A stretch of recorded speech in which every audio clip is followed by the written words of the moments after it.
তো এই জাতীয় সংসদে নারী আসনের ব্যাপারটা নিয়ে আমি যখনই উম, পড়েছি বা গবেষণা করেছি বা নিজে বোঝার চেষ্টা করেছি, আমি এই সংরক্ষিত নারী আসন ব্যাপারটা এই গত 53 বছর ধরে এখনো আয়না ঘরে। আমি নাগরিক কোয়ালিশনকে ধন্যবাদ জানাই এরকম একটা উদ্যোগ নেওয়ার জন্য। আহ 1987 সালেও কিন্তু 19টা নারী সংগঠন ঐক্যবদ্ধ নারী সমাজ নামে একটা তাদের 17টা দফা দিয়েছিল, এবং ঠিক এরকমই একটা আমি কিছু কল্পনা করতে পারি, এরকম একটা উদ্যোগ নিয়েছিল শুধু সরাসরি নির্বাচনের জন্য সেই সংরক্ষিত আসনে। তা আমরা এখানে অনেকগুলো ছক দেখছি, এবং পরবর্তীতে এরশাদের পতনের পর বড় বড় রাজনৈতিক দলগুলোর সাথে দফায় দফায় নারীরা বসেছেন এবং এটা নিয়ে আলোচনা করেছেন। কিন্তু সেই আলোচনা বা আওয়াজের ধারাবাহিকতায় আজকে আমরা 2025-এ চলে এসেছি ওই একই জায়গায়, খুব দুর্ভাগ্যজনক ভাবে। তো এখানে যে পদ্ধতিগুলো আছে, এই পদ্ধতিগুলো আলোচনার মাধ্যমে আমরা একটা টেবিলে আসব। কিন্তু তার আগে আমার মনে হয় সরাসরি ভোট হবে বা প্রত্যক্ষ ভোট হবে, এটাতেই কিন্তু আমরা এখনো একমত না। তো এটাতেই হচ্ছে আমার মনে হয় যে আমাদের প্রত্যেকটা মানুষের আগে, প্রত্যেকটা রাজনৈতিক দল, প্রত্যেকটা পক্ষ, প্রত্যেকটা নাগরিকের আগে আমাদের এক পেজে আসতে হবে। এরপর আমরা পদ্ধতিটা যাব, যে কোন পদ্ধতিটা সুইটেবল হয়, কোনটা এই সামনের নির্বাচনেই হবে, কখন এটা 2-3টা নির্বাচন পরে হবে।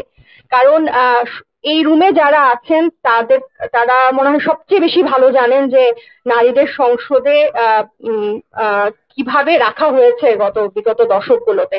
সেটা বলার এই রুমের মধ্যেই যারা আছেন তারা সবচেয়ে বেশি ভালো বোঝেন। আমাদেরকে এই রুম থেকে যখন বের হব তখন আমাদের মানুষকে বোঝাতে হয়। তো এটা যখন এতদিন ধরে চলছে, এই দফা যাতে এটা আর মিস না হয়, আমার হচ্ছে এইটার সবার প্রতি অনুরোধ থাকবে যে আমরা পরোক্ষ ভোট তো কোনো ভোট না, এটা আমরা সবাই জানি। আমাদের এখানে কোনো নির্বাচনী এলাকা নাই, আমাদের কোনো জনগণ নাই, প্রতিনিধিত্ব করার কারো কাছে জবাবদিহিতা নাই, এবং কিছুই নাই। আমরা জাস্ট নারীরা জাস্ট ওখানে যায় এবং সংখ্যাগরিষ্ঠতা টাকে আরো ভারী করে, এবং কোনো যোগ্যতা ছাড়াই যায় না, একদমই অলংকারিক। তো এই আয়নাঘর থেকে আসুন, আগে এই নারী আসনটাকে বের করতে হবে। এবং আমি সবার প্রতি অনুরোধ জানাবো যে আমরা আগে প্রত্যক্ষ ভোটে, এবং স্যার যেটা বললেন, দেবপ্রিয় স্যার যেটা বললেন, যে পাশাপাশি দলীয় মনোনয়ন।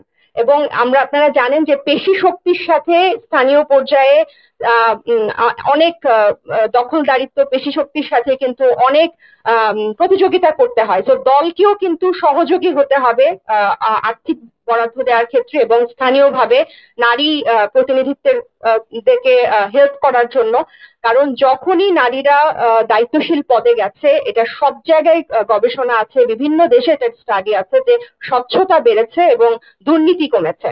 তো এটা দেশের প্রয়োজনেই এবং গণতান্ত্রিক উত্তরণের জন্যই আমার মনে হয় যে প্রত্যেকটা রাজনৈতিক দলের নারী প্রতিনিধিত্বের গুরুত্বটা বোঝা উচিত, এবং সেটা দলীয় মনোনয়নও বাড়া উচিত। পাশাপাশি এই সংরক্ষিত নারী আসন সেটা যতটাই হোক, সেটাতে সরাসরি ভোটে আমরা যাতে একমত এই দফা হতে পারি।